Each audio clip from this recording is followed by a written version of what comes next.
देखें जी, numerical number है 2.8, कहता है find the work done when the point of application of force, when the point of application of force, और force बताई हुई है क्या, वेक्टर फॉर्म में बताई है 3i+2j।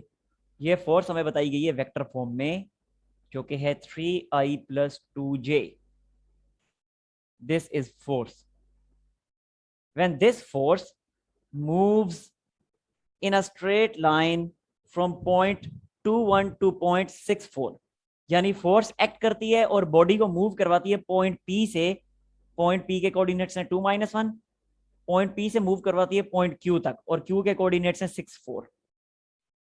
ठीक है, पी और क्यू के नाम क्वेश्चन में नहीं गिवन किए, मैंने खुद ही अपनी आसानी के लिए यहाँ पे लिख दिए हैं, तो कि इस पॉइंट से इस पॉइंट तक फोर्स उसको मूव करवा रही है बॉडी को। हमसे उसने कहा हुआ है कि वर्क कितना होगा, हमने वर्क फाइंड करना है। तो सबसे पहला काम हम क्या करेंगे, वर्क आपको पता है ना, फोर्स इनटू डिस्प्लेसमेंट होता है, और अगर वेक्टर फॉर्म में लिखें तो वर्क जो होता है दैट इज F.D, F.D। और क्योंकि ये फोर्स वेक्टर फॉर्म में है, इसलिए F.D वाला फार्मूला ही हमें अप्लाई करना पड़ेगा, जो वेक्टोरियल फॉर्म का फार्मूला है। अच्छा, ये वाला फार्मूला अप्लाई करने के लिए डिस्प्लेसमेंट भी वेक्टर फॉर्म में होना चाहिए। अभी तक हमारे पास डिस्प्लेसमेंट नहीं है, बल्कि सिर्फ इनिशियल और फाइनल पॉइंट्स हैं। तो जब सिर्फ इनिशियल और फाइनल पॉइंट्स हैं तो देखें वंस अगेन, अगर मैं एक्स वाई एक्सिस ड्रॉ करता हूं, this is X axis and this is Y axis, point है 2-1, पॉइंट है 2-1, तो इसका मतलब है कि यहां पे है ये पॉइंट ऑलमोस्ट 2-1, ऑलमोस्ट इधर होगा कहीं पे। ठीक है, 2-1, दिस इज द पॉइंट, और ये है पॉइंट Q64 जो कि है यहां पे। ठीक हो गया जी। तो पॉइंट पी से पॉइंट क्यू तक अपने बॉडी को मूव करवाना है। तो फिर इसका मतलब है जो इसका जो वेक्टर बनता है पी से क्यू तक का जो वेक्टर बनेगा वो ये वाला वेक्टर बनेगा लाइक दिस। तो ये जो वेक्टर बना पी क्यू वेक्टर, इस वेक्टर का हमारे पास इस वेक्टर की हमारे पास वेक्टर फॉर्म मौजूद होनी चाहिए। अगर ये वेक्टर फॉर्म हमारे पास मौजूद होगी तो हम इजीली वहां से F.D के फार्मूले से हम वर्क फाइंड कर सकते हैं। ठीक है, सो ये पी क्यू डिस्प्लेसमेंट जो है that should be in vector form. तो अब ये वेक्टर फॉर्म में कैसे होगा, बड़ा आसान से देखें, डिस्प्लेसमेंट इन वेक्टर फॉर्म, कौन सा डिस्प्लेसमेंट है, ये पी क्यू वेक्टर, और ये होगा क्या 6-2, क्योंकि पी से क्यू की तरफ जा रहे हैं ना, तो 6-2i प्लस का साइन, और 4 माइनस इंटू -1, यानी 4+1, 4+1 इंटू जे, जो कि फाइनली बनेगा 4i+5j।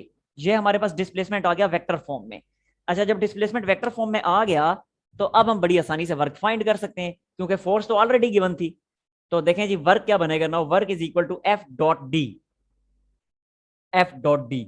तो F क्या है, व्हाट इज F, F है 3i+2j। सो ये मैंने लिख दिया 3i+2j, इसके बाद है डॉट, और फिर है डिस्प्लेसमेंट D जो कि है 4i+5j। सो ये मैंने लिख दिया 4i+5j, और जब डॉट प्रोडक्ट लेंगे तो 3i की 4i के साथ डॉट प्रोडक्ट क्या बनेगी, बनेगी 12, और 2j की 5j के साथ क्या बनेगी, बनेगी 10।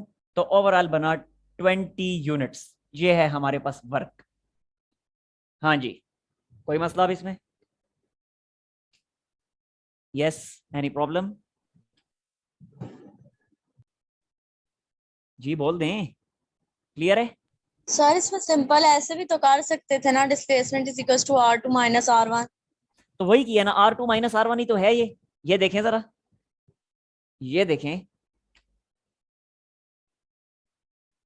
एक ये डिस्प्लेसमेंट, एक ये पोजीशन वेक्टर है पॉइंट क्यू का, और ये है पॉइंट पी का। ठीक है, अब इसे मैं R1 का नाम दे देता हूं, और इसे मैं R2 का नाम दे देता हूं। अब जरा हेड टू टेल रूल इस पे अप्लाई करें, तो head to tail rule apply करने से बनता है R2 प्लस ये पी क्यू वैक्टर जिसको मैं डी का नाम दे चुका हूं, R2 plus D is equal to R1। और यहां से डी जब सेपरेट करेंगे तो क्या बनेगा, R2-R1 ही तो बनेगा। तो वही तो मैंने किया, और मैंने किया क्या इसमें, ये आपके सामने हुआ क्लियर। यस सर, क्लियर है। चलें फिर लें स्क्रीनशॉट जल्दी से इसका, फिर नेक्स्ट प्रॉब्लम की तरफ आते हैं 2.9 की तरफ। बल्कि एक मिनट इकट्ठा ही ले लेना, अभी तो स्पेस है मेरे पास। 2.9, अब प्रॉब्लम 2.9 जो है, यहाँ पे 3 वेक्टर्स हमें गिवन है। एक है i प्लस जे प्लस के। इन तीनों वेक्टर्स के नाम रख देता हूं मैं अपनी आसानी के लिए। i प्लस जे प्लस के वेक्टर, इसको मैं नाम दे देता हूं वेक्टर ए का। इसी तरह दूसरा वेक्टर है 2i माइनस 3j प्लस के, 2i माइनस 3j प्लस के, इसे मैं नाम दे देता हूं वेक्टर बी का। और इसके बाद है 4i प्लस जे माइनस 5 के, 4i प्लस जे माइनस 5 के, इसे मैं नाम दे देता हूं वेक्टर सी का। अब उसने क्या किया, कहता है प्रूव करें कि all these vectors are mutually perpendicular. Prove करें कि सारे वेक्टर्स एक दूसरे के परपेंडिकुलर हैं। अब इन वेक्टर्स को हम परपेंडिकुलर कैसे प्रूव करेंगे? इन वेक्टर्स को परपेंडिकुलर प्रूव करने के लिए इनकी डॉट प्रोडक्ट ले लें।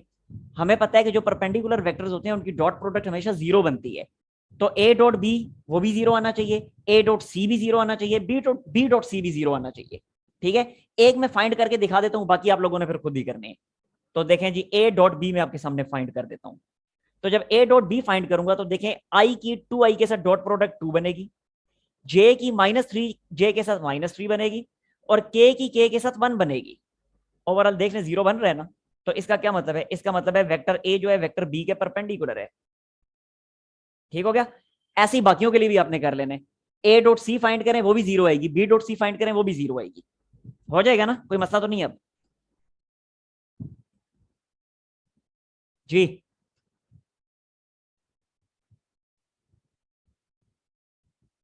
नेक्स्ट आ रहा हूं फिर मैं 2.10 की तरफ। सर हो जाएगा। ओके, नेक्स्ट 2.10 की तरफ मैं आ रहा हूं फिर।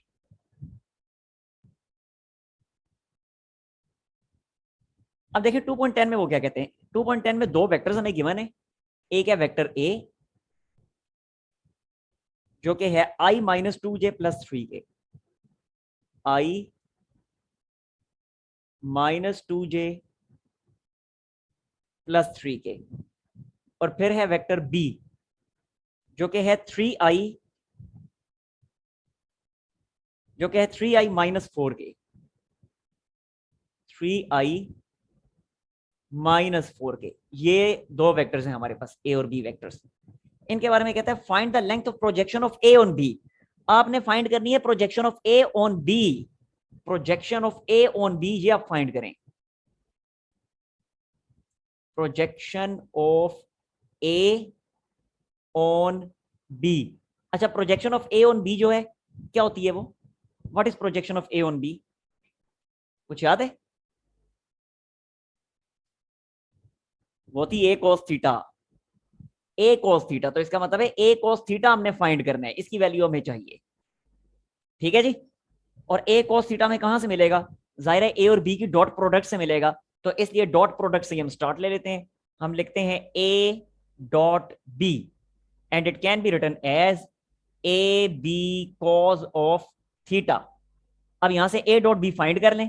देखें डायरेक्टली फाइंड कर रहा हूं ए डॉट बी। तो आई की 3i के साथ डॉट प्रोडक्ट 3, इसके बाद -2j है और नीचे j मौजूद ही नहीं है। तो इसका मतलब है j वाली तो बीच में से गायब होगी। ठीक है, क्योंकि नीचे अगर j मौजूद नहीं है तो इसका मतलब है j का कोएफिशिएंट 0 है। तो 2 जब 0 से मल्टीप्लाई होगा तो 0 खत्म। इसके बाद k वाली देखें, 3k की -4k के साथ क्या होगी? -12 बनेगी। And that is equal to, देखें जरा, हमें a cos थीटा फाइंड कर रहे हैं तो ये a cos थीटा में ऐसे ही लिखता हूं और b को सेपरेट कर लेता हूं। ठीक हो गया, ये बन गया -9 और ये a cos थीटा में ऐसे ही लिखा रहने देता हूं। और अब जरा देखें, ये b का मैग्नीट्यूड है, तो b का मैग्नीट्यूड यहां से फाइंड कर लें। तो b का मैग्नीट्यूड फाइंड करेंगे तो 3 का स्क्वायर बनेगा 9, प्लस का साइन, -4 का स्क्वायर बनता है 16। ठीक है, ये बना -9 is equal to a cos theta into 9 + 16 25, और 25 स्क्वायर रूट से बाहर आके सिर्फ 5 रह जाएगा। तो ये 5 इधर आके डिवाइड होगा, तो बना 9/5 is equal to a cos theta. तो ले लीजिए, हमने फाइंड कर ली projection of a on b। ठीक है, कोई मसला इसमें? जल्दी से स्क्रीनशॉट लें और अगर कोई मसला है तो पूछ लें। No sir clear. Okay, screenshot लें फिर। सर हो गया। हो गया, शाजी।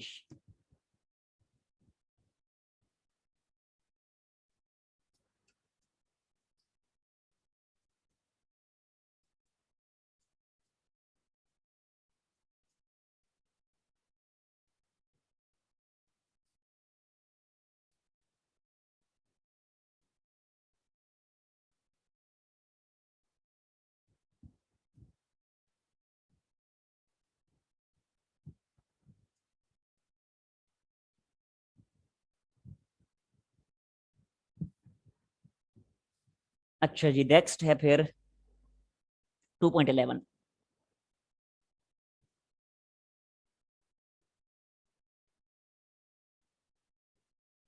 देखें जी, 2.11 में क्या कहते हैं, vectors A B and C are 4 units, 3 unit and 8 unit. पहले मैं लिख देता हूं यहाँ पे, वेक्टर ए जो है उसके बारे में कहा हुआ है कि ये है 4 यूनिट नॉर्थ की तरफ, 4 यूनिट नॉर्थ।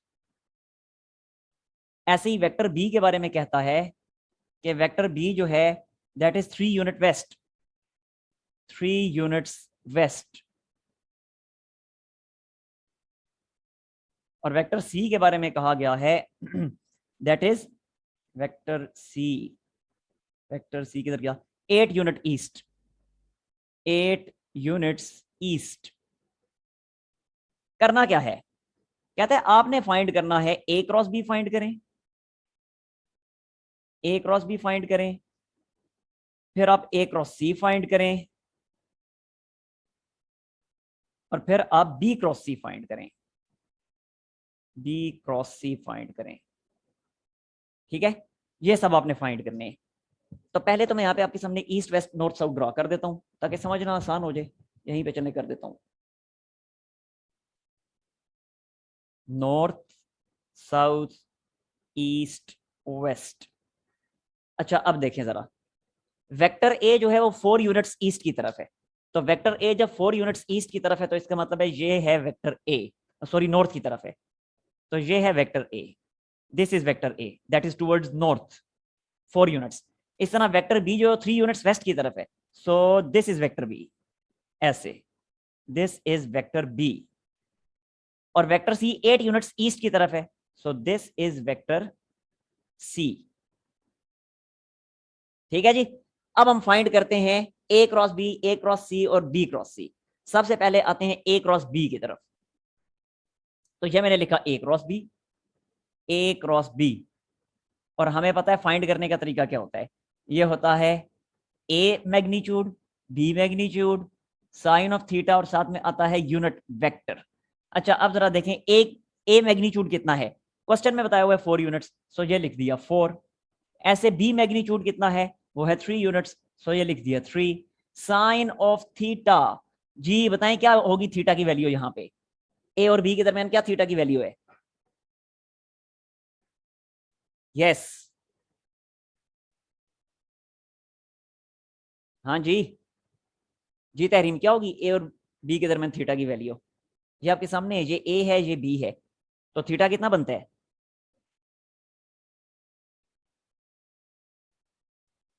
90 डिग्री बन रहा है ना, ये देखे ना 90 डिग्री है ना ये वैल्यू, सो ये मैंने लिख दिया साइन सर 9। मुझे सवाल ही समझ नहीं आया। शाबाश है, क्वेश्चन में उसने बताया हुआ है कि वेक्टर ए 4 यूनिट्स है नॉर्थ की तरफ, वेक्टर बी है 3 यूनिट्स वेस्ट की तरफ, वेक्टर सी है 8 यूनिट्स ईस्ट की तरफ। आपने ए cross B, A cross C, B cross C find करने हैं। तो ये देखें आपके सामने मैंने 3 वेक्टर जो गिवन थे, ए नॉर्थ की तरफ था तो ये ए मैंने नॉर्थ की तरफ ड्रॉ कर दिया, ऐसे बी जो है वो वेस्ट की तरफ था तो बी को वेस्ट की तरफ ड्रॉ कर दिया, सी ईस्ट की तरफ था तो सी को ईस्ट की तरफ ड्रॉ कर दिया। अब हमने ए क्रॉस बी फाइंड करना है, तो ये आपके सामने ए क्रॉस बी मैंने लिख दिया। अब यहाँ पे ए मैग्नीट्यूड बी मैग्नीट्यूड दोनों क्वेश्चन में गिवन है 4 एंड 3 लिख दिए, और थीटा कितना होगा ए और बी के दरमियान, तो देखें ए वेक्टर अपवर्ड है नॉर्थ की तरफ, बी वेक्टर है वेस्ट की तरफ, तो दोनों में 90 का एंगल बनेगा, इसलिए मैंने लिख दिया 90 डिग्री, और साथ में यूनिट वेक्टर। अब आई समझ, तो सर फिर ए और सी के दरमियान भी 90 डिग्री होगा। यस बिल्कुल ऐसे ही है। अच्छा अब ये सही क्या है। बनेगा, ये बना 12, 4 3 12, और साइन 90 होता है 1 इंटू एन कैप, तो बना 12 इंटू एन कैप। अच्छा हमें ए क्रॉस बी का मैग्नीट्यूड तो पता चल गया, लेकिन डायरेक्शन क्या है, एन कैप किस डायरेक्शन में है, तो देखें जरा, जब मैं ए क्रॉस बी फाइंड करूंगा, तो हमने पढ़ा था ना क्रॉस प्रोडक्ट में कि अगर ये दो वेक्टर्स हैं ए और B, suppose these are 2 vectors, ये ब्लैक वाला ए है ब्लू वाला बी है, तो ए क्रॉस बी फाइंड करूंगा तो फिंगर्स को कर्ल करूंगा ए से बी की तरफ, तो जब ए से बी कर्ल करूंगा तो मेरा थंब अपवर्ड है, तो ए क्रॉस बी अपवर्ड होगा, और अगर बी क्रॉस ए फाइंड करूं तो फिंगर्स को कर्ल करूंगा बी से ए की तरफ, तो अब थंब डाउनवर्ड है तो बी क्रॉस ए डाउनवर्ड हो जाएगा। सो यहाँ पे अगर देखें ए क्रॉस बी में फाइंड कर रहा हूं, तो ए है नॉर्थ की तरफ, बी है वेस्ट की तरफ, तो फिंगर्स को कर्ल करूंगा ए से बी की तरफ, तो थंब किधर है, थंब है अपवर्ड, तो इसलिए मैं यहाँ पे कहूंगा कि ए क्रॉस बी इज अपवर्ड, तो ये मैंने लिखा 12 यूनिट्स अपवर्ड, 12 यूनिट्स अपवर्ड। समझ आ गई बात की? हाँ जी। Yes sir. अब ए क्रॉस सी फाइंड करना है, तो वंस अगेन वही लिखेंगे, ए सी साइन 90, पहले A C sine theta into N cap. अब देखें वंस अगेन, ए है 4, सी है 8, तो ये लिखा 4 इंटू 8 इंटू साइन ऑफ 90, क्योंकि वंस अगेन ए और सी के दरमियान 90 के एंगल बन रही है, ठीक है। और एन कैप ऐसे ही लिख दिया। अब ये क्या बनेगा, 32 और साइन 91 होता है इंटू एन कैप। तो अब एक दफा फिर क्या लिखूंगा, 32 यूनिट्स, लेकिन अब किस डायरेक्शन में? देखें ए क्रॉस सी है, तो फिंगर्स को कर्ल करेंगे ए से सी की तरफ। तो ए से सी जब मैं कर्ल करूंगा तो मेरा थंब अब इनवर्ड है, बोर्ड की तरफ है थंब मेरा, ठीक है। तो लिखूंगा 32 यूनिट्स डाउनवर्ड।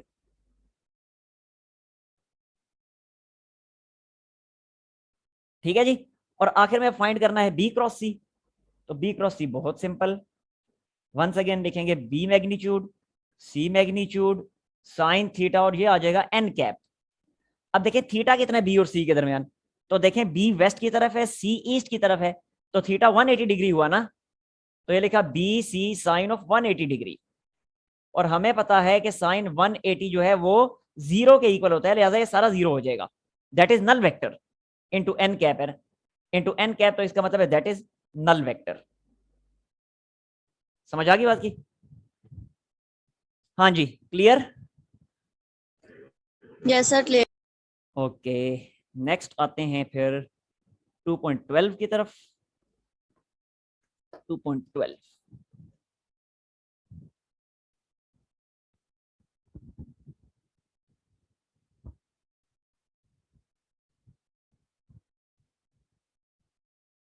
देखें जी, 2.12 में क्या है, कहता है कि द टॉर्क और turning effect of force about a given point is R cross F. हमें पहले से पता है, where R is the vector from given point to the point of application of force, पहले से पता है। सवाल यहां से शुरू होता है, कंसिडर अ फोर्स एफ। एक फोर्स एफ हमें गिवन है वेक्टर फॉर्म में, फोर्स एफ हमें गिवन है वेक्टर फॉर्म में, that is -3i plus J plus के, दिस इज फोर्स एफ। और साथ ही साथ कहते हैं एक्टिंग ऑन द पॉइंट, ये फोर्स एक ऐसे पॉइंट पे एक्ट कर रही है कि जिसका पोजीशन वेक्टर है, देखें पोजीशन वेक्टर भी उसने खुद ही बता दी है, हमें फाइंड करने की जरूरत नहीं है, वरना पहले पॉइंट वो बता देता था, पॉइंट के कोऑर्डिनेट्स बताता था, और उन कोऑर्डिनेट्स की मदद से हम पोजीशन वेक्टर कंस्ट्रक्ट कर लेते थे। यहां पे उसने डायरेक्टली पॉइंट का पोजीशन वेक्टर बता दिया है, ठीक है। तो जिस पॉइंट पे ये फोर्स एक्ट कर रही है उसका पोजीशन वेक्टर है 7i प्लस 3j प्लस के, और गिवन है मीटर्स में, ठीक है। फोर्स थी आई थिंक न्यूटन में थी, पता नहीं, फोर्स के आगे तो कुछ भी नहीं लिखा, न्यूटन में हुई होगी यकीनन, ये मीटर्स में है। कहता है what is the torque about the origin, origin के अबाउट कितना टॉर्क होगा, मतलब यही, ये देखें जरा, ये एक्स वाई प्लेन है इस तरह से,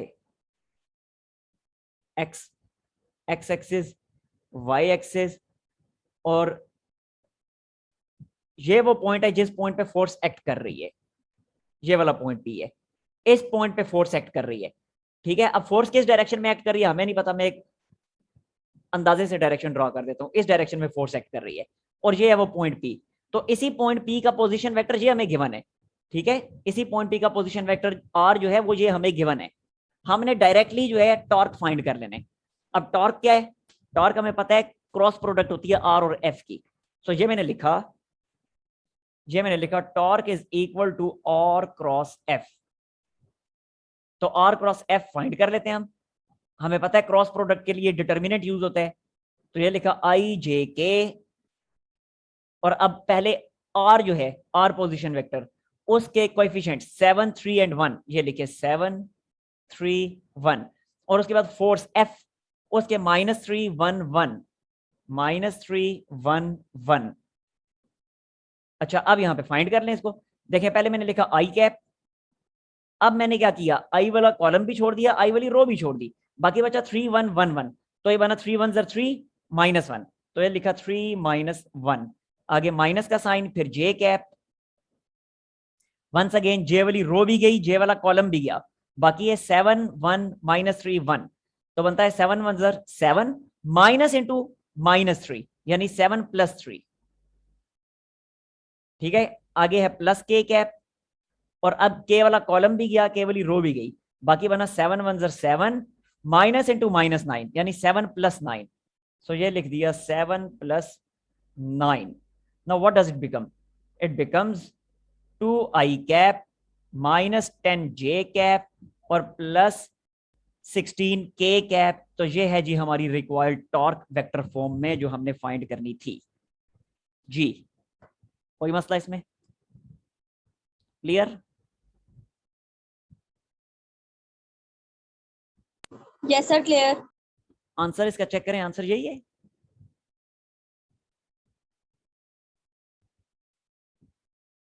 इसका आंसर चेक करें, आंसर सही है नहीं? नहीं सर, आंसर ये नहीं है। ये नहीं है? नहीं सर, सर इसमें 14i cap minus 38j cap. एक मिनट में क्वेश्चन देख लूं मैंने। फोर्स में -3i + j, ओ 5k था ना, मिस्टेक कर दी ना क्वेश्चन में ही मैंने। यहाँ पे 5k था इस जगह पे, ये 5k था, यही मिस्टेक मैंने कर दी है ना, तभी आंसर सही नहीं आ रहा। चले दोबारा सही कर देता हूँ इसको।